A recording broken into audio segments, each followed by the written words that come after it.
અનુભવ જ્યારે પ્રગટ થાય છે, અનુભવ પ્રગટ થાય છે ત્યારે પરમાત્માનો સાક્ષાત્કાર થાય છે. જ્યાં સુધી અનુભવ થતો નથી ત્યાં સુધી આ પરમાત્માનો સાક્ષાત્કાર થતો નથી. દરેક મહાન પુરુષો એમ કહેશે કે આત્માને ઓળખો, આત્માને ઓળખો, આત્માને ઓળખો, તમે તમને ઓળખો, તમે તમને ઓળખો. અરે આવું બધા મહાન પુરુષો કહી ગયા છે. ઓળખાણ થયા પછી આનું પ્રમાણ શું છે? અરે ઓળખાણ થયા પછી આનું પ્રમાણ શું? દરેકને પૂછો તો તમે બધા કહેવા વાળા છો કે હું આત્માને ઓળખું છું, હું આત્માને, કે નહીં?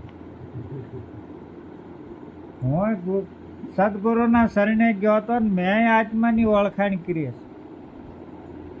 આ બધા એમ કહેશે કે આત્માને ઓળખું છું, આત્માને ઓળખું છું. આત્માને ક્યારે ઓળખ્યો કહેવાય? અરે કે આ તનની અને મનની શુદ્ધિ ભૂલી જાય ત્યારે. આ તનની અને મનની શુદ્ધિ ભૂલી જાય ત્યારે શુદ્ધ પોતાનું સ્વરૂપ અને પોતાનો જ આત્માનો સાક્ષાત્કાર થાય. ત્યાં સુધી દેહના ભાવમાં પીડ્યો છે. દેહના ભાવમાં જ્યાં સુધી પીડ્યો છે ત્યાં સુધી આ મરતું લોકમાં છે. અરે શામાં છે? મરતું લોકમાં છે. અને દેહના ભાવમાંથી છૂટીને સદગુરુ પરમાત્મા અને સતલોકમાં લઈ ગયા છે. હવે સદગુરુ પરમાત્મા આપણને જે સતલોકમાં લઈ ગયા છે અને અજ્ઞાનની ભૂમિકામાંથી આને બહાર કાઢી અને જ્ઞાનની ભૂમિકામાં લઈ ગયા છે. જ્યારે જ્ઞાનની ભૂમિકામાં જાય છે ત્યારે જ એને આત્માનું જ્ઞાન થાય છે. ત્યાં સુધી આ આત્માનું જ્ઞાન થતું નથી.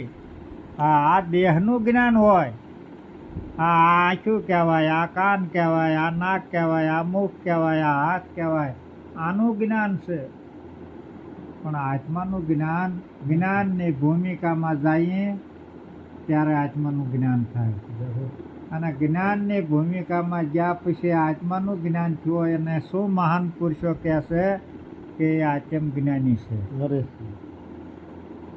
એ આત્મ જ્ઞાની છે, એ તત્વ જ્ઞાની છે, એ બ્રહ્મ જ્ઞાની છે. આવું પછી તમને આ મહાન પુરુષો એમ કહેશે કે એ તો બ્રહ્મ જ્ઞાની છે, બ્રહ્મનો જાણનારો છે, આત્માને જાણનારો છે. આજની તારીખ સુધીમાં, કારણ કે જીવ દશામાં પીડ્યો છે ત્યાં સુધી આને આત્મ જ્ઞાન થતું નથી. ત્રણ પ્રકારના જીવો, એક પ્રકારના નહીં, ત્રણ પ્રકારના જીવો છે. કોઈ તમોગુણી હોય, કોઈ રજોગુણી હોય અને કોઈ સત્વગુણી હોય. પણ નિરાજ મહારાજ તો એમ કહેશે કે ત્રણ ગુણ છે હમહે ત્યાગી. પાર બ્રહ્મ પાપ પુण्य से हम है न्यारा, गुरु गुरु का न जाप जाप का ज्योत ज्योत का उजियारा. આ ત્રણ ગુણનો ત્યાગ અવશ્ય કરવો પડે. અને જ્યાં સુધી આ ત્રણ ગુણનો ત્યાગ ન થાય ત્યાં સુધી આ જીવ દિશા માટે નહીં. હવે આ ત્રણ ગુણનો ત્યાગ કઈ રીતે થાય કે જેને આ નામ ને રૂપ ને ગુણ ને મિથ્યા કરી નાખ્યા હોય પછી એને ક્યારેય આ એકય ગુણ એને લેપી શકતો નથી. કારણ કે એક એક ગુણ છે એમાં ત્રિગુણી માયા એને કીધી છે મહાન પુરુષોએ, અને કૃષ્ણ ભગવાને ખુદ કીધી છે કે હે અર્જુન, મારી જ આ ત્રિગુણી માયા ઓળંગવી એ મુશ્કેલ, પણ કોઈ જો આ ત્રિગુણી માયા ઓળંગીને મારા શરણે આવે છે એ મને પામી જાય છે. તો તમારી આગળથી આ તન અને મન ને ધન ને આશીષ શા માટે લીધું છે એનો ક્યારેય અનુભવ કર્યો છે કોઈએ? આનો અનુભવ ક્યારેય કર્યો નથી. અને અનુભવ જો થયો હોય તો તમે આ તન અને મન અને ધનથી પર છો. તમે આ તન અને મન અને ધન ને શીશથી આ પર, એટલે ગંગા સતીએ કીધું છે કે પિંડ બ્રહ્માંડથી પર છે ગુરુ પાનભાઈ. એનો દેખાડું તમને દેશ. તમને કયો દેશ દેખાડ્યો તો કરો નક્કી. તમને એ દેશ દેખાડ્યો છે. તમને એ દેશમાં આ દેહ સહિત નથી જવાતો. આ તન અને મન અને ધનની કુરબાની કરવી પડે છે અને વિદેહીના સ્વરૂપે જવું પડે છે. તમને એવું ક્યારેય હજી સુધી નથી થતું કે હું આ દેહી નથી, હું તો વિદેહી છું? આવો ભાવ હજી સુધી આમાં પ્રગટ થયો નથી. અને થયો હોય તો કયો? આ ભાવ હજી પ્રગટ નથી થયો. હજી દેહના ભાવ પડ્યા છે, વિદેહનો ભાવ નથી. હજી ઘાટમાં રમી રહ્યા છો. આ ઘાટ હજી જુદો છે. કારણ કે આ પિંડ બ્રહ્માંડથી પર છે એ આ ઘાટ છે. અને આ પિંડ બ્રહ્માંડથી પર છે એ અનામી છે. એના કોઈ પણ એ નામમાં આવતો અનામી છે. આ અનામી નામી પોતે બન્યો છે, એટલે આ બધી ગડબડી ઊભી થઈ. અનામી જ હતો. અનામી કેવી રીતે હતો એ હું તમને પ્રત્યક્ષ કરું. કારણ કે આ પિંડ સર્જન નહોતું થયું ત્યાં સુધી આ અનામી હતો, અને આ પિંડનું સર્જન થયું ત્યારે છઠ્ઠા દિવસે ભૂએ આવી અને નામ શું થઈ ગયો? નામી. હવે નામી થયો એટલે 3 ગુણ લાગુ પડ્યા. તમો ગુણ, રજો ગુણ અને સત્વ ગુણ. આને 3 લાગુ પડ્યા. અને મહાન પુરુષો શું કહે છે કે આ નામ અને રૂપ ને ગુણ આને લાગુ પડી ગયા છે, એટલે આની જીવની દિશા બેઠી છે. જીવની દિશા બેઠી છે એટલે માઠી દિશા.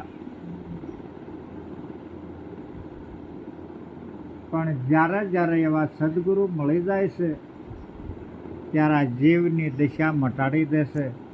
જે તમારું આ નામ અને રૂપ ને ગુણ વાળું હતું એ તમારી આગળથી સદગુરુ પરમાત્માએ લઈ લીધું છે. અને હવે જે શ્વાસ વધ્યો,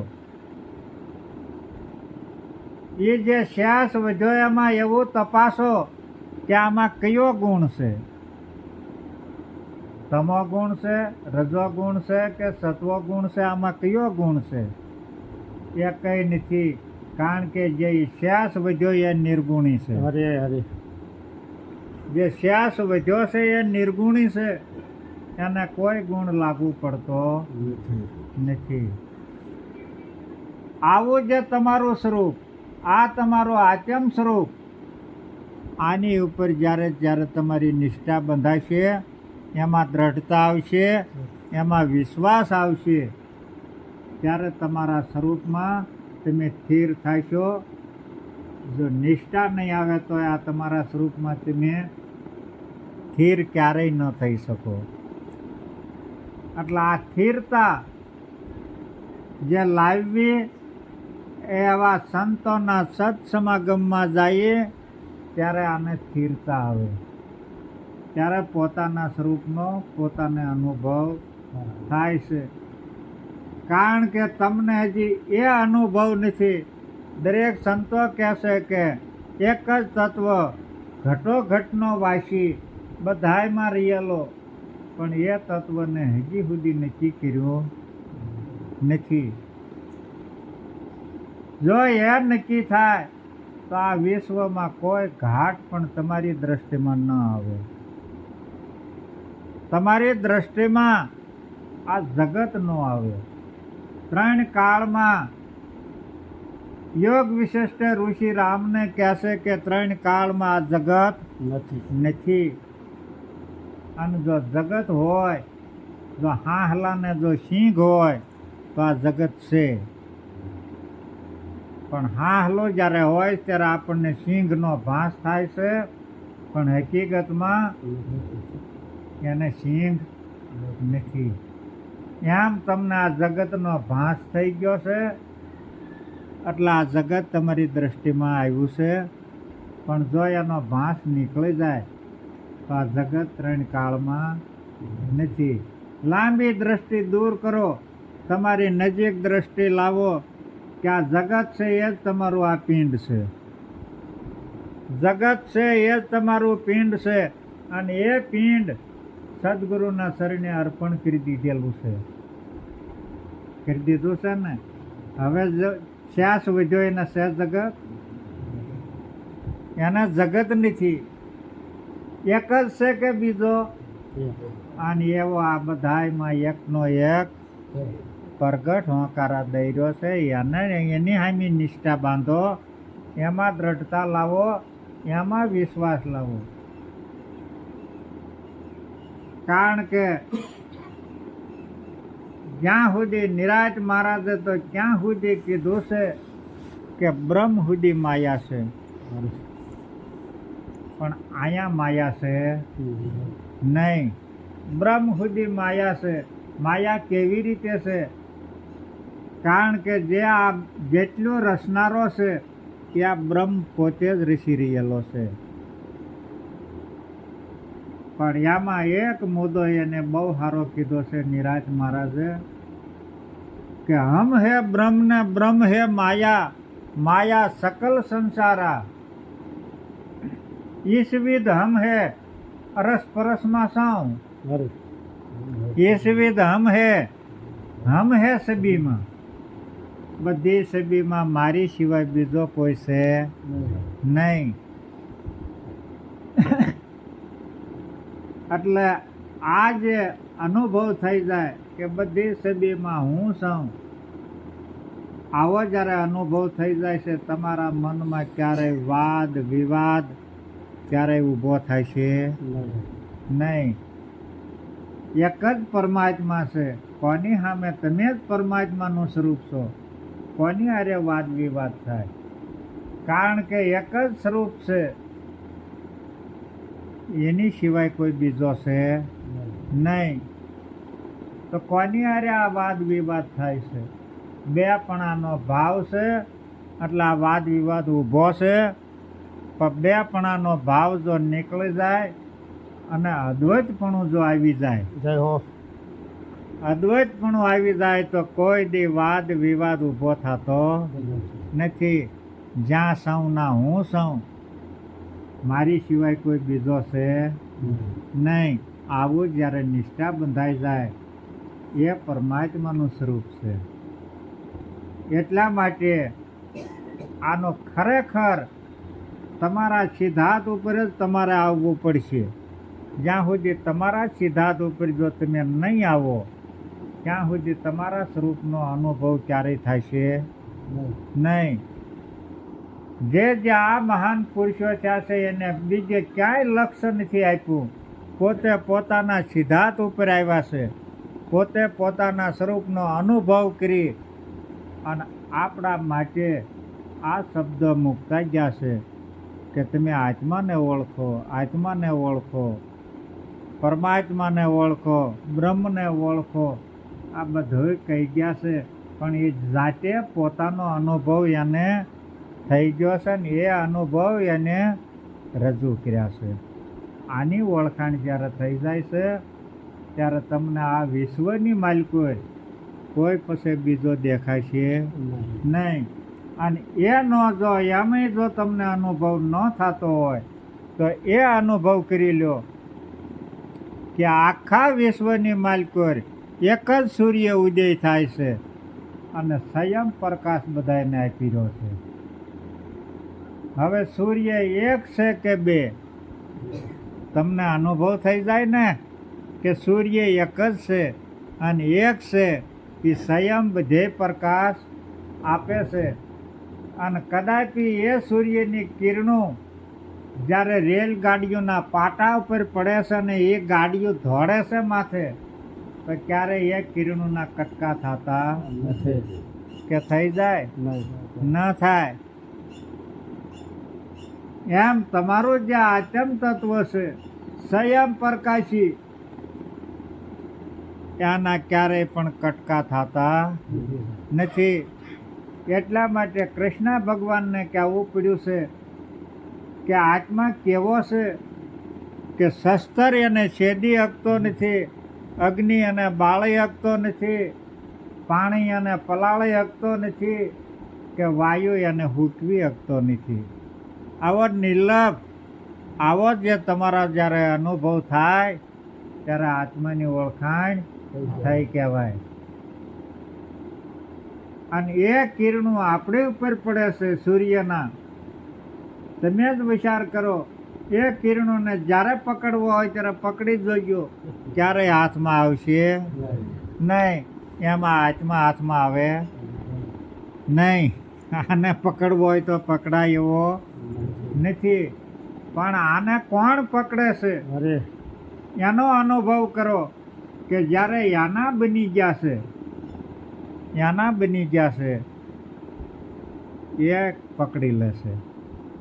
એટલા માટે ભગવાનને ખુદ કહેવું પડ્યું છે કે મારા બાંધ્યા મારા હરિજન છોડે. મારા બાંધેલા છે એ મારા હરિજન છોડે, પણ હરિજનના બાંધ્યા મારાથી છૂટે નહીં. હું બંધાઈ જાઉં છું. કેવી રીતે બંધાણો છે એનો અનુભવ હું તમને કરાવું. કે જ્યારે 3.5 ડગલા બળીરાજા આગળ આ પૃથ્વી માગી હતી અને એ બળીરાજાએ એવું કીધું કે 3.5 ડગલા પૃથ્વીમાં તમે શું માગ્યું? આવડી મોટી વિશાળ પૃથ્વી છે અને તમે આટલી જ કેમ માગી? કે બસ મારે એટલી જ જોઈએ છે. અને જ્યારે બળીરાજાએ કીધું કે જાઓ તથાસ્તુ, 3 ડગલે 3.5 ડગલે આ પૃથ્વી ખૂટી રહી. આ પૃથ્વી ખૂટી રહી કે હવે બોલ ક્યાં આ પગ મૂકું? 3 ડગલે આ પૃથ્વી ખૂટી રહી, અડધું ડગલું બાકી રહ્યું. ત્યારે બળીરાજાએ કીધું કે આ મારું પિંડ છે એ પણ પૃથ્વી છે, આ મારા માથા ઉપર પગ મૂકી અને તમારું અડધું ડગલું કરો.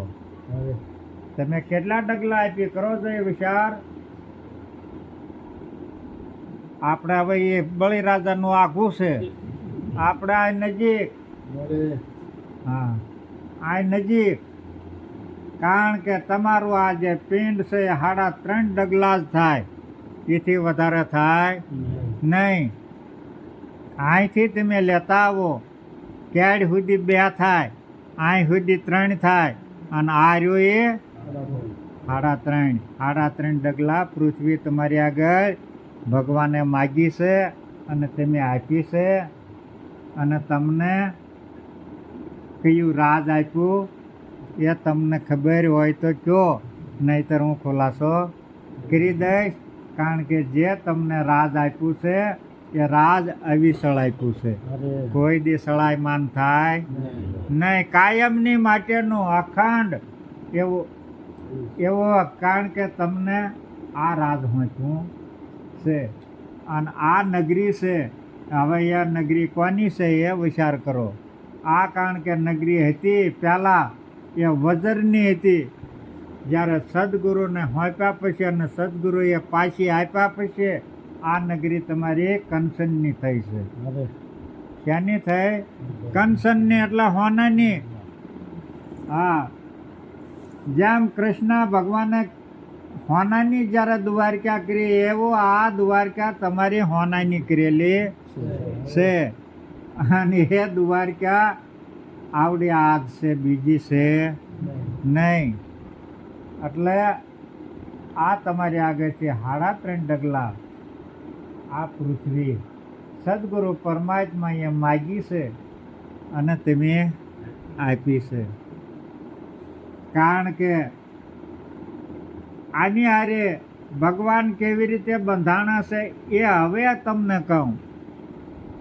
કારણ કે બળી રાજાને કીધું આ તો તમે માગતા ભૂલ્યા છો એટલે શું હવે એની વાત કરવાની કે નહીં. કારણ કે બળી રાજાને કે હવે કે માગ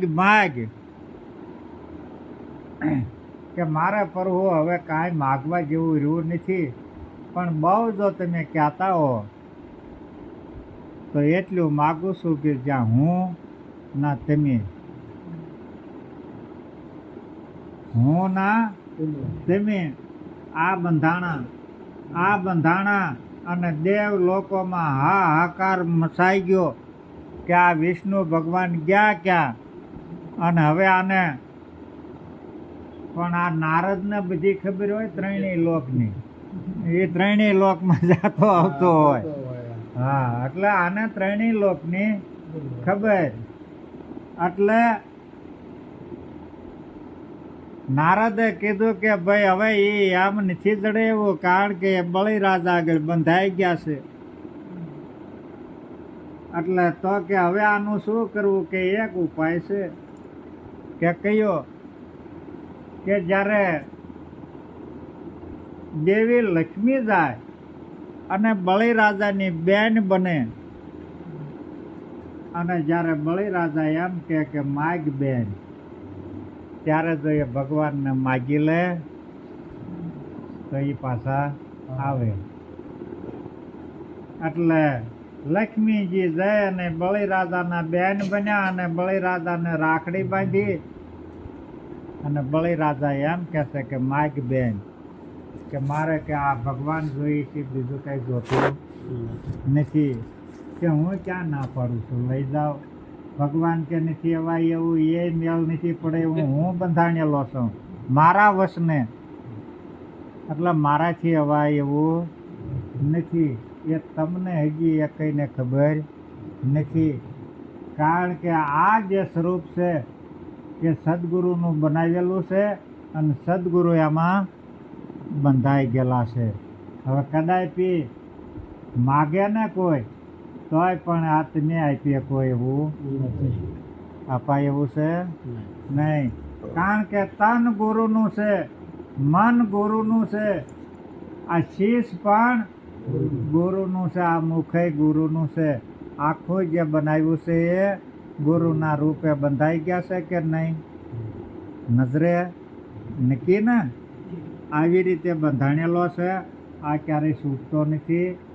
કારણ કે એટલે આ ભગવાનને કહેવું પડ્યું છે કે મારા બાંધ્યા હોય તો કદાપી મારા હરિજન છોડે પણ હરિજનના બાંધ્યા મારાથી છૂટે નહીં. આવી રીતે પરમાત્મા તમારી ભેગો છે અને તમને પરમાત્માના સ્વરૂપે બનાવ્યા છે અને એવા સ્વરૂપે રહેજો એટલે તમારું ઉધાર છે ને છે. તમારું કલ્યાણ તો ત્યાં કરી નાખ્યું છે પણ એ ખબર નથી. કલ્યાણ તો નાયનાન થયું છે, નાયનાન ઉધાર. કારણ કે ગુરુના દેશમાં ઉધારીઓ ધંધો જ નહીં, રોકડનો. નાયનાન મુક્તિ, નાયનાન જન્મ અને મરણ અને જમના દાવા છોડાવ્યા છે. એક રજ ભાર કર્મ રહેવા દીધું નથી, હાલ કર્મથી છોડાવ્યા છે. આવી નિષ્ઠા પકડો. આવી જ્યાં સુધી નિષ્ઠા નહીં પકડો અને આવી દ્રઢતા નહીં આવે અને આવો વિશ્વાસ જ્યારે આવી જાય છે ત્યારે તમને એમ થાય, ક્યારેક એવો અનુભવ કરો કે આ તન મારું નથી, આ મન મારું નથી અને આ શીશ પણ એ મારું નથી, એ મારા ગુરુ મહારાજનું છે અને એનું છે. એ હું ઉપયોગ કરું છું, હું વાપરું છું અને એ જે વાપરવાનું છે એ બધું સત્યના કાર્યમાં વાપરો. અને તનને તે સેવા માટે તમને મેં તન જ્યારે આપ્યું છે ત્યારે મેં તમને કીધેલું છે કે આ હું જે તન આપું છું એ આપણા સંતો ભક્તોની સેવા માટે હું તમને આ પાછું આપું છું. અને આ ધન છે એ સત્યના કાર્યમાં ઉપયોગ કરવાનો છે. અને આ મોક્ષ છે અને આ દ્રષ્ટિએ છે કે હંમેશની માટે સદગુરુના દર્શન કરો. કારણ કે બીજા દર્શન કરવાના રહેવા દો. કારણ કે જે આ દ્રષ્ટિ આપી છે એ પરમાત્માના દર્શન કરવા માટે જ આપી છે. એટલે જે પરમાત્માના દર્શન કરવા માટે જે દ્રષ્ટિ આપી છે એને જ્ઞાન દ્રષ્ટિ કહેવાય, એને દિવ્ય દ્રષ્ટિ કહેવાય. આ દ્રષ્ટિ આપી છે એ પરમાત્માને આપણે જોઈ શકીએ, એને જાણી શકીએ અને આપણા સ્વરૂપનો અનુભવ ત્યારે થઈ જાય કે મારું સ્વરૂપ છે એ તો પરિબ્રહ્મ પરમાત્માનું સ્વરૂપ છે. કારણ કે કેવી રીતે છે કે જ્યોત જ્યોતમાં જ્યારે મળી જાય છે પછી કારણ કે એ બીજો પ્રકાશ પાડતી નથી, એક જ પ્રકાશ પાડે. એમ જ્યોતમાં જ્યોત મળી ગઈ છે. એટલે એમાં નિરાજ મહારાજને કહેવું પડ્યું છે, ગુરુ ગુરુ કા જાપ જાપ કા જ્યોત જ્યોત કા ઉજારા. આ જે જ્યોતિઓ અટાણે હાલની તકે છે એ સદગુરુએ પ્રગટ કરી છે અને બધી સંયમ એ જ પ્રકાશ આપી રહી છે, બીજી કોઈ પ્રકાશ આપતી નથી. એની જ જ્યોતિ છે, ગુરુની જ જ્યોતિ છે અને ગુરુની જ્યોતિ જ એ પ્રકાશ આપે છે. અને આ જ્યાં સુધી પ્રકાશ પૂગશે ના સુધી તમારા બેલ વાગશે. હા, જોવો ને, વિચાર કરો. રામચંદ્રજી ભગવાન વૈયા ગયા એને 10,000 વર્ષ થઈ ગયા, આજ હજી એની જ્યોત પ્રકાશી રહી છે કે નહીં? કૃષ્ણ ભગવાન ગયા એને 5,000 વર્ષ થયા, સંયમ એની જ્યોત પ્રકાશે છે. એની જ્યોત જો પ્રકાશતી હોય તો એનું એ જ તત્વ તમારામાં સંયમ પ્રકાશી રહેલું છે, બીજું છે નહીં. જે રામના 5 તત્વના પિંડમાં જે તત્વ સંયમ પ્રકાશ આપતું એનું એ તત્વ તમારા પિંડમાં પ્રગટ પ્રકાશી રહ્યું છે. એનો અનુભવ કરો. કારણ કે આ દ્રષ્ટિ જે આપી છે, આ મુખ આપ્યું છે, આ કાન આપ્યા છે, જે આ કાન આપ્યા છે એ સદગુરુ પરમાત્માના ગુણ સાંભળવા માટે આપ્યા છે. અને આ જે દ્રષ્ટિ આપી છે એ પરમાત્માના દર્શન કરવા માટે આપી છે.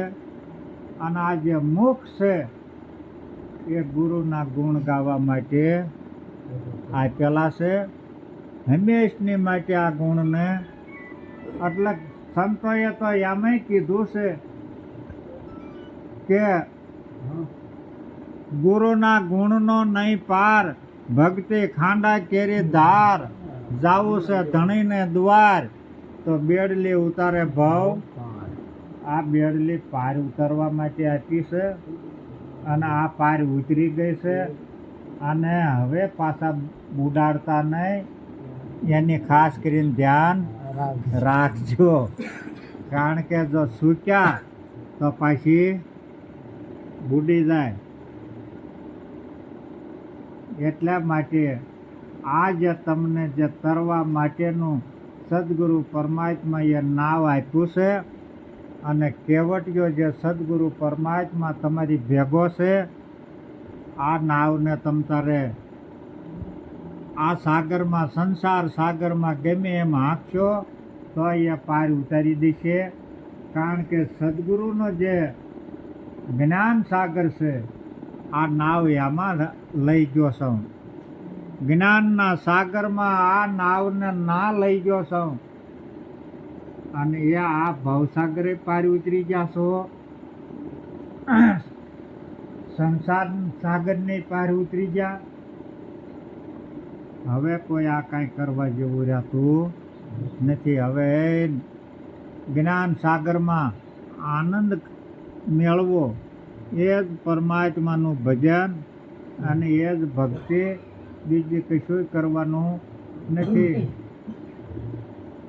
નહીં કોઈ યોગ, યજ્ઞ, જપ કે તીરથ કે વ્રત કશું કરવાનું રહ્યું નથી. કારણ કે જે પરકમ ફરીને આવ્યો હતો, પણ જ્યારે સદગુરુના શરણે ગયો ત્યારે એની પરકમ પૂરી થઈ ગઈ. ત્યાં સુધી પરકમ અધૂરી હતી, એટલે આ ફરવું પડતું. પણ જ્યારે સદગુરુના શરણે ગયો ત્યારે પરિક્રમા પૂરી. જૂનાગઢના ડુંગર ફર્યા, આ પરકમ ક્યારેય પૂરી થતી નથી. અને એમાં ક્યારેય હળિયું કરતા નહીં. અને એમાં જો હળિયું કરવા ગયા તો સમજી લીજો કે એ આપણે ભૂલ ખાઈ ગયા કે નહીં. હા, એમાં શું હોય બીજું? કારણ કે એની વાત હું તમને કહું, જેટલો આ દેહને દંડો, આ દેહને તમે દંડ આપો એટલા તમે પાપના ભાગીદાર છો. કારણ કે આ દેહ તમારો નથી. આ કારણ કે સદગુરુ પરમાત્માનો જ હતો. કારણ કે આ પંચનો છે અને પંચ છે એ પરમાત્મા છે. આ એનો જ છે આ પિંડ, અને એનું હતું એ તમે એને આપ્યું છે. તમે તમારું આપ્યું નથી. તમારી આગળ હતું જ નહીં. 3 કાળમાં નહોતું. કારણ કે તમે તો વિદેહી જ હતા.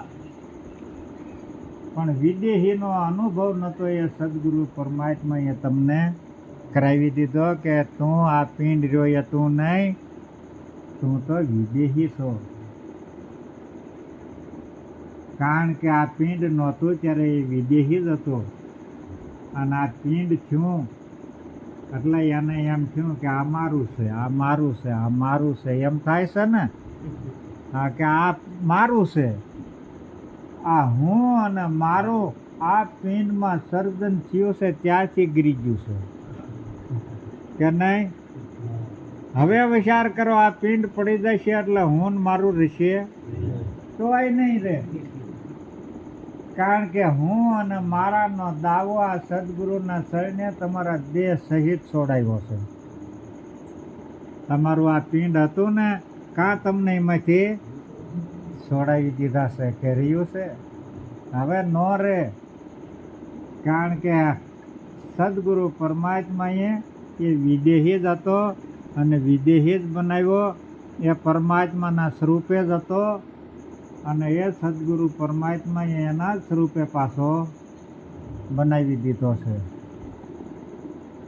એટલે હવે તમારે હંમેશની માટે તમારા સ્વરૂપમાં તમારે સ્થિર થવું. કઈ રીતે આ સ્થિર થવાની હું તમને યુક્તિ બતાવું કે આમાં સ્થિર થવું હોય તો કઈ રીતે થવાય.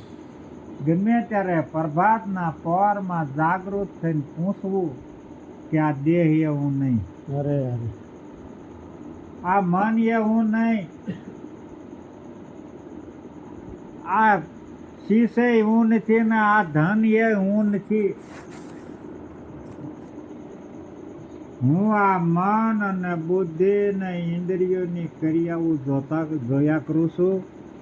અને હું મારું જે સ્વરૂપ છે એ તો સચ્ચિદાનંદ છે. તમારું સ્વરૂપ છે એ સચ્ચિદાનંદ છે. મનની ક્રિયાઓ જોઈએ છે બુદ્ધિની ક્રિયાઓ જોવે છે અને ઇન્દ્રિયોની ક્રિયાઓ જોયા કરે છે, પણ તમે એના દ્રષ્ટા સવો ને સવો. હાજ સુધીમાં શું શું કર્યું એની યાદી તમને છે ને છે. એ ક્રિયા કોણ કરતું હતું? મન, બુદ્ધિ ને ઇન્દ્રિયો. તમે આ ક્રિયાઓમાં ક્યારેય આવતા નથી. તમે કેવા છો એનો હું તમને અનુભવ કરાવું. આ ક્રિયામાં તમે ક્યારેય આવતા નથી. તમે અકર્તા છો. કર્તાપણામાં ક્યારેય આવતા નથી. અકર્તા છો. એટલા માટે લાલજી મહારાજને લખવું પડ્યું છે કે એક હિન્દીનો લ અને એક ગુજરાતીનો, પણ એને બેને જ બોલાય, બીજું બોલાય નહીં. બોલાય હિન્દીનો હોય તો બોલવો પડે અને ગુજરાતીનો હોય તો જ બોલવો પડે. એટલે તમે છો, તમારી સિવાય બીજો કોઈ નથી. એટલે આવા અનુભવ ઉપર આવો અને આવા ને આવા પ્રસંગો ક્યારેક કરતા રહ્યો. એટલે આ સત્સંગ તમને મળશે અને આ સત્સંગ મળશે તો તમારા સ્વરૂપનો તમને અનુભવ થશે. તો જ આ દેહના ભાવમાંથી છૂટશો અને દેહના ભાવમાંથી છૂટ્યા પછી જ મેં હમણાં તમને વાત કરી હતી કે જ્યાં સુધી દેહના ભાવ છે ત્યાં સુધી એમ મરતું લોક છે. આનું શું થઈ જવાનું? મરવાનું કે નહીં? આજ નહીં તો કાલ. આને મરવાનું ને મરવાનું. શું કરવા? કે એ ઉત્પન્ન થયું છે. ઉત્પન્ન થાય છે એનો પરલય થાય ને થાય. પણ આ ક્યારેય ઉત્પન્ન થયો નથી અને એ ક્યારેય પરલય થતો નથી. હવે આવા જે તમારા સ્વરૂપનો અનુભવ જ્યાં સુધી નથી થતો કે હું અવિનાશી છું, એવો તમને ક્યારેય વિશ્વાસ બેહાતો નથી. બેહે છે? નથી બેહાતો. હું અજર છું, હું અમર છું અને હું અવિનાશી છું. આવો ક્યારે તમને વિશ્વાસ આવતો નથી. હજી મરતું લોકમાં મથ્યા કરો. શેમાં મથન છે? મરતું લોકમાં. હજી સતલોકનો અનુભવ થયો નથી. એટલે હું તમને તમારા સ્વરૂપના અનુભવમાં લઈ જાઉં છું કે 3 કાળમાં તમને આ મરતું લોક લાગુ પડતો નથી. કારણ કે 3 કાળમાં તમને આ દેહ સંભવતો જ નથી. કારણ કે ભૂતકાળમાં નહોતો, આ વર્તમાનમાં ઊભું થયું છે, પણ હજી ભવિષ્યમાં નહીં હોય. 3 કાળમાં તમને આ દેહ સંભવતો નથી. કારણ કે સંતોયાના પુરાવા આપ્યા છે કે જે આચમ તત્વ છે એ આ પિંડ બ્રહ્માંડથી પર છે. આનંદ પિંડને કોઈ લેવા દેવા નથી. એટલા માટે કારણ કે આચમ તત્વ છે એ નિર્ગુણ છે. એટલા માટે નિરાજ મહારાજે એવું કીધું છે કે નામ અને રૂપ ને ગુણ પણ નિર્વાણી પદ છે એ હાસું છે. જે નિર્વાણ પદ છે એ હાસું છે. આ નામ રૂપ ગુણ કાયમનું છે નહીં. અને છે નહીં એનો તમને અનુભવ થઈ જાય એવી વાત. કારણ કે આને નામ ને રૂપ ને ગુણનું આ બનેલું બાળાપણથી તમે જોતા આવો છો. બાળાપણથી જોતા આવો છો. અટાણ સુધીમાં આનું પરિવર્તન ક્યાં સુધી પૂજ્યું? એટલે તમને એવું નક્કી થઈ જાય કે હવે આને કોઈ બાળક કે હવે આને કોઈ બાળક ન કે ન કે. અને આ જુવાની જાતા તમને કોઈ જુવાન કે નહીં. શું કે? દાદા. કારણ કે આનું પરિવર્તન થતું જાય છે. એટલે દાદા પછી સમય નજીક આવી જાય. કારણ કે જ્યારે સૂર્ય ઉદય થાય છે એ આત્માના ઘરી જાય છે. એમ આ 5 તત્વનું શરીર જ્યારથી સર્જન થયું છે ત્યારથી એ મૃત્યુ તરફ જાય છે ને. હા, એ ત્યારથી એ મૃત્યુ તરફ જાય છે. એમ જ્યારે વરદપણું આવી જાય છે ત્યારે સમજી લેવાનું કે હવે આત્માને જાગી વાર કે નહીં. અને આત્મા પછી શું થઈ જાય? અંધારું કે નહીં. આત્મા પછી અંધારું. એટલે આ જે હું તમને જે અનુભવ કરાવું છું એ તમારું આજે આત્મો નથી. ત્યાં સુધી તમારા સ્વરૂપને જાણી લો, પછી આત્મી જાય તો એ તમને અંધારું ક્યારેય લાગુ પડશે ક્યારેય ન આવે. સ્વયં પ્રકાશી કોણ થયા છે? કે જે જ્યાં મહાન પુરુષો થયા છે એ સ્વયં પ્રકાશ હાલની તકે આપી રહ્યા છે ને. કારણ કે એના પિંડમાં આજ સ્વયં પ્રકાશી પ્રગટ થઈ ગયેલો. પ્રગટ થયો છે એટલે આ બધે પ્રકાશ હજી હાલની તકે આપે છે. આપણે રામને નથી જોયા, નથી કૃષ્ણને જોયા, નથી રામા બાપાને જોયા, નથી સંત કબીરને જોયા, નથી સંત રોહિદાસને જોયા, કે નથી સંત દેવીદાસને જોયા, નથી સંત મૂળદાસને જોયા. પણ તમને સમસ્ત એના શબ્દ આવે છે ત્યારે તમને એમ થાય કે આ પોતે જ બોલી રહ્યો છે, બીજો બોલતો નથી. આવો સંયમ અનુભવ તમને થઈ જાય તો કારણ કે એ જે છે એ હું છું. આવો જ્યારે તમારામાં નિષ્ઠા બંધાઈ જાય છે ત્યારે પણ હજી સુધી આ દ્રષ્ટિ કેવું જોવે છે એનું હું તમને પ્રત્યક્ષ કરાવી દઉં કે આ દ્રષ્ટિ હજી કેવું જોવે છે. આ દ્રષ્ટિ હજી કાકા જોવે છે, દાદા જોવે છે, મામા જોવે છે, ફુવા જોવે છે, ભત્રીજા જોવે છે, હાળા જોવે છે, બધાને આ જોયા કરે છે પણ પોતે પોતાને જોતો. જ્યારે પોતે પોતાને જોવે ત્યારે કાકામાં એ છે, મામામાં એ છે, દાદામાં એ છે, એકઈમાં બીજો છે નહીં. ત્યારે તમારે નક્કી સમજી લેવાનું કે બ્રહ્મના દર્શન મને હંમેશની માટે સાક્ષાત્કાર રીતે બધાય ઘાટમાં જે છે એ બ્રહ્મ પોતે છે, આત્મા પોતે છે અને એ હું આત્માના જ દર્શન કરું છું. એટલે કૃષ્ણ ભગવાન એક વખત એનું નામ કુબજા હતું. એટલે કદરૂપી હતી. અને જ્યારે કૃષ્ણ ભગવાન એની જ્યારે કહેશે કે હે સુંદરી, ત્યારે કૃષ્ણ ભગવાનને કુબજા કહેશે કે મને સુંદરી કેમ કહો છો? હું આવી કદરૂપી છું કે નહીં, હું દેહને જોતો નથી. હું તારામાં જે સુંદર આત્મા છે હું આત્માને જોઉં છું અને હું હંમેશની માટે આત્માને જોતો આવું છું. હું કોઈ દેહને જોતો નથી. એટલે ક્યારેય પણ કોઈ દેહના જોવા નહીં. જે દેહમાં જે તત્વ વિલસી રહ્યું છે એના તમે જોવો. ભલે કદાચ એનામાં અવગુણનો ભરેલો હોય પણ છતાંય એમાં એ ગુણાતીત પ્રગટ છે ને છે.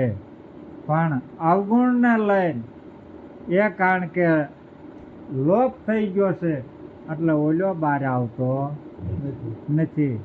એટલા માટે કોઈ પણ જો આમાં અવગુણ હોય તો એને કાઢવાની મહેનત કરીએ ને અવગુણને કાઢજો અને ગુણને ધારણ કરશો ત્યારે તમારા સ્વરૂપનો જય જયકાર થશે ને થશે. આવી મહેનત ઉપર આવો કારણ કે નિરાજ મહારાજે હમણાં વાત મહારાજે કરી કે હરતા ફરતા ધંધો કરતા ધ્યાન હરિનું ધરવું, કેવી રીતે ધરવું એનો હું તમને અનુભવ કરાવું કે આ કેવી રીતે આનું ધ્યાન ધરવું. નાનું બાળક હોય અને એ શેરીમાં આમ રમતું હોય અને માતા બધું ઘરનું કામ કરતી હોય, પણ એનું લક્ષ્ય એના બાળક ઉપર કે ન હોય, ક્યાં રમે છે, શું કરે છે, આ બધું એને હોય ને. હા, એવું જ્યારે આપણું લક્ષ્ય જ્યારે સદગુરુ પરમાત્મા ઉપર જ્યારે લક્ષ્ય બંધાઈ જાય પછી એ લક્ષ્યનો દોર ક્યારેય તૂટતો હળંગ થઈ જાય. એટલે જે હરતા ફરતા ધંધો કરતા બધાયમાં પરમાત્મા છે ને છે. એટલા માટે દોરા કુંભારને માટીના ઘાટ ઘડતો એને એ ઘાટમાં પરમાત્મા દેખાતો હતો કે આમાંય મારો પરમાત્મા છે. કેવી રીતે હોય એ કારણ કે પરમાત્મા છે એ અંદર આ ઘાટ રહેલો છે, એ ઘાટમાં આવતો નથી. કળશાનો બાદનો આકાર બધો ઘાટમાં આવે, પણ અંદરનો આકાર છે એ ઘાટમાં આવતો એ અઘાટ છે. આ બધોય તોડી નાખો, પણ એ અંદરનો જે અઘાટ છે એ તો કારણ કે આકાશમાં આકાશ મળી જાય છે એના મૂળ સ્વરૂપમાં. એમ તમે તમારા મૂળ સ્વરૂપમાં એક વખત મળી જાઓ તો પછી તમને બીજું કાંઈ કહેવાનું રહેતું નથી, કારણ કે તમે હંમેશની માટે અઘાટ જ છો. ક્યારેય ઘાટમાં આવો એવા નથી, અને નથી આવો એવા હું તમને અનુભવ કરાવું કે કેવી રીતે આ ઘાટમાં નથી આવતો. આમાંથી અનેક તમારા મુખમાંથી શબ્દ છૂટે છે, અનેક શબ્દ આ મુખમાંથી છૂટે છે. એ શબ્દને એકઈને રંગ નથી, રૂપ નથી કે આકાર નથી, કે છે એને રંગય નથી, રૂપય નથી ને આકારય નથી. કોઈ ઘાટ છે કેવો છે? અઘાટ. કેવા છો તમે? અઘાટ. તમે ક્યારે ઘાટમાં આવો એવું નથી. તમે હંમેશની માટે અઘાટ છે. બોલવા વાળો કોઈ દી ઘાટમાં આવતો નથી.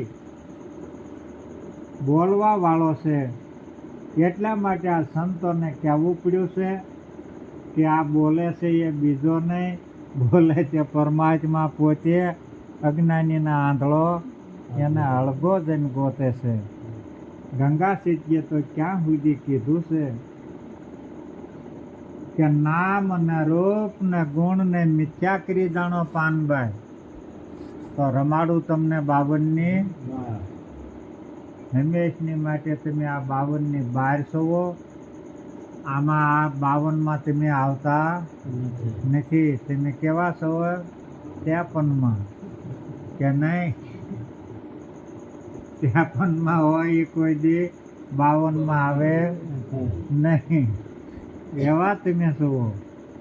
એટલે આવા તમારા સ્વરૂપનો ધીમે ધીમે અનુભવ કરો.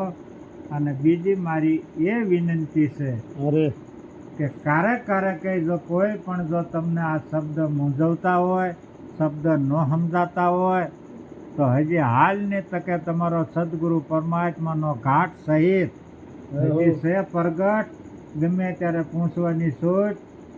કારણ કે મુખોમુખ ન આવી શકો તો અટાણની સુવિધા જોવા આની થઈ ગઈ છે. ગમે ત્યારે આમાંથી મને ફોન કરી અને તમારા જે પ્રશ્ન મૂંઝવતા હોય તો એ તમારે પૂછવાની છૂટ. એ તમારા પ્રશ્નનો તરત એ બધો જવાબ હલ થઈ જાય અને એમાંથી તમે છૂટી જાઓ. કારણ કે પછી આ જ્યારે માટીમાં મળી જાય છે પછી તમને ક્યાંય પૂછવાનું ઠેકાણું મળશે ક્યાંય નહીં મળે. એટલે ગંગા સીધીએ પાનભાઈને કીધું છે કે જેટલું કહેવાનું હતું એટલું તો મેં તમને કહી દીધું છે, પણ હજી જો તમારે કહેવાનું હોય તો હજી પૂછી લીજો. એક દિન આ સમય આ માટીમાં મળી જાય છે, પછી તમને કોઈ જવાબ આપશે નહીં. એટલા માટે તમને હું વિનંતી કરીને કહું છું કે મારા મનમાં એમ થાય કે આ બધા પૂરણ થઈ ગયા છે, પણ કહેવાનો હેતુ એ છે કે તમને જ્યારે ક્યારેય કોઈ મહાન પુરુષોના શબ્દ તમારા અનુભવમાં આવ્યા ને જો તમારી સમજણમાં ન આવતા હોય તો તમારે ગમે ત્યારે પૂછવાની છૂટ છે. કારણ કે ઘણું એવું થાય કે કંસની ભાષામાં શબ્દોમાં ફેર પડી જાય અને અમુક ઠેકાણે અમુકની ભાષા આપણને ન સમજાતી હોય, પણ એના શબ્દ ઉપર આપણે વિશ્વાસ લાવવાનો કે આ સિવાય એને બીજું કીધું નથી.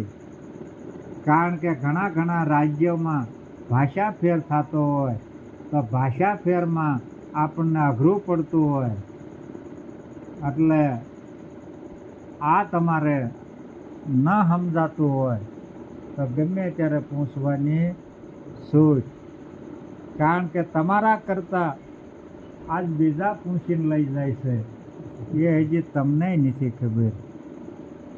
એક હરિજન છે, આ વિડિયાનો સત્સંગ સાંભળે આજ 15 દી નથી થતા, કાંઈ એનો ફોન આવે છે કે મને હે ગુરુ મહારાજ આ પ્રશ્ન મૂંઝવે છે, સમજેલો છે કે નથી સમજેલો એ મને નથી ખબર.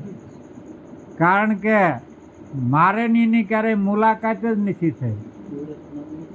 હા, સુરતનો છે અને અટાણે એ અહીં અમરેલી ડિસ્ટ્રિક્ટમાં એનું ગામ છે, નાકણે રહેશે પણ સુરત રહેશે, પણ એ વારંવાર એના ફોન આવે છે. બીજો એક જામનગર પડખે એક ગામ છે, નાથી એના પણ ફોન આવ્યા કરે છે. એક બનાસકાંઠામાં છે, એ પ્રજાપત છે, એના પણ ફોન આવે છે. અને જ્યારે એક આપણે અહીંયા સાયલામાં એક બેનના ફોન આવે છે, આ વિડિયા સાંભળે અને એમાં એ જ્યારે એને પ્રશ્ન મૂંઝવતા હોય તો એ પ્રશ્નના જવાબ એને હું આપું છું, જેમ છે એમ આપું છું. એ સમજેલા હોય કે ન હોય, પણ એટલો તો આપણને અનુભવ થઈ જાય કે સમજણ લીધી હોય તો ભલે ન લીધી હોય તો ભલે, પણ આ શબ્દ એને સમજવો છે એ વાત નક્કી છે. એટલે આપણે એને ખુલાસા બંધ આજ એના સંશયના સમાધાન કરી દઉં છું. અને ઘણા ઠેકાણેથી આપણા જે આ વિડિયા સાંભળે અને એ આ નંબર આપણા ઓલા બોટાદના રાજુભાઈ આગળથી મેળવે છે. આ મારા નંબર એ રાજુભાઈ આગળથી મેળવે છે, મારા નંબર વિક્રમ આગળથી મેળવે છે. જેને વિડીયો લીધા હોય એની આગળ આ મારા નંબર હોય એટલે એની આગળથી લઈને પાછા મને ફોન કરે છે. એટલે આ કાંધમાં ક્યારા કોરા ન રહી જાય, કાંધમાં ક્યારા કોરા ન રહી જાય એટલા માટે હું તમને વિનંતી કરીને કહું છું કે ક્યારેય પણ જો તમને કોઈ પણ જો પ્રશ્ન મૂંઝવતા હોય અને ન ઉકેલ થતો હોય તો તમે પણ રજૂ કરો તો એ પ્રશ્નના જવાબ થઈ જાય. આજ સમય નહોતો મારે આવવાનું હતું અને પ્રાણગઢથી ફોન આવ્યો કે મહારાજ કે પૂછવું છે, પણ કીધું આજ હું સત્સંગમાં જવાનો છું. તો કે આ ઘડીકમાં આ કાર્ય પતે એવું નથી, એટલે કે હવે કે કાલ સાંજે હું તમને પૂછી. અને મને કે એક કાંઈક પૂછવાનો એને ગમે એ ભાવ હોય, પણ એનું બાકી રહી ગયું છે, એને હજી કાલ જવાબ આપવાનો છે. એટલે મારા મનમાં એવું છે અને હાલની તકે આજે એ બાજુ જાઉં છું ત્યારે એ આવા જેને હું સત્સંગ પીરસતો હોઉં તો એના મનમાં એવું થાય કે તો એના નાકને કેટલે તૈયારી છે એવું થાય ને કે નાકણે અને અહીંયા જો એક ધોળ ગાવાનું જો કીધું હોય તો એક ધોળ બેનું નીકળી સુધી આવડતું નથી. આ કાંધમાં ક્યારા કોરા છે, હાલો તમે ક્યારેક મારી ભેગા આજે એ બેનું એક આમ વારો ન આવવા દે એટલા તો એટલા ધોળ બોલે. એટલે આ મારા આંગણે અને મારે ના ખરેખર કહું તો અંધારું અને બીજે પ્રકાશ એમ થાય કે નહીં. આ તમે વિચાર કરજો, કારણ કે આજે હું આ યશોધરા બાજુ જાઉં, દાણાવાડું બાજુ જાઉં, આમ વડોદરા જાઉં, આમ વેરાવદર બાજુ જાઉં, આ બધે જાઉં છું. એક હતવારા કરીને છે એને આજે 6 મહિના થઈ ગયા, હજી ના જવાનો મારે વારો આવ્યો નથી. ને એ જ્યારે હું જાઉં છું ત્યારે એ હાજરી આપે છે અને હાથ જોડીને એમ કહે કે એક વખત મહારાજ અમારે ના આવો તમે અને સત્સંગ આપો. આવી આશાઓ કરીને બેઠા છે. અને આજે ધન્યવાદ છે એવા વિજયલાલને કે આજે આ ભાવ એને પ્રગટ થયો. આ અંદર કેદુનું પડ્યું હશે, આના વિચારો તો હશે જ, પણ આજે એને આ ભાવ જાગ્યો અને આજે એને આ સત્સંગ મળ્યો.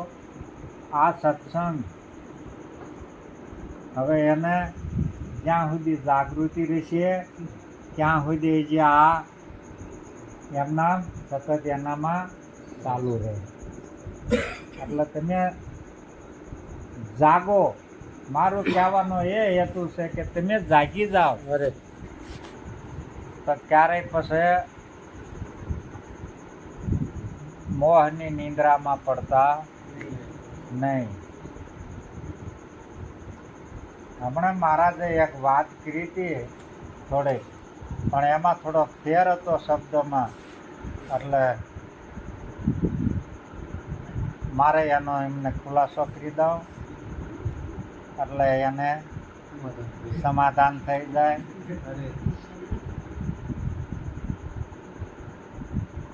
હાથીની વાત કરી હતી અને સિંહની. હા, જો હાથી અને સિંહની વાત. હવે એનો આજે હું એમને શોખ કરી દઉં કે હાથી કોને કહેવાય અને સિંહ કોને કહેવાય એનો હું તમને શોખ પાડી દઉં. કારણ કે હાથી છે એક મોહ જેવો છે અને સિંહ છે એ તો નિર્ભય છે. સિંહ છે તો નિર્ભય છે, એ જીવના ભાવમાં ક્યારેય આવતો એ તો સિંહ છે.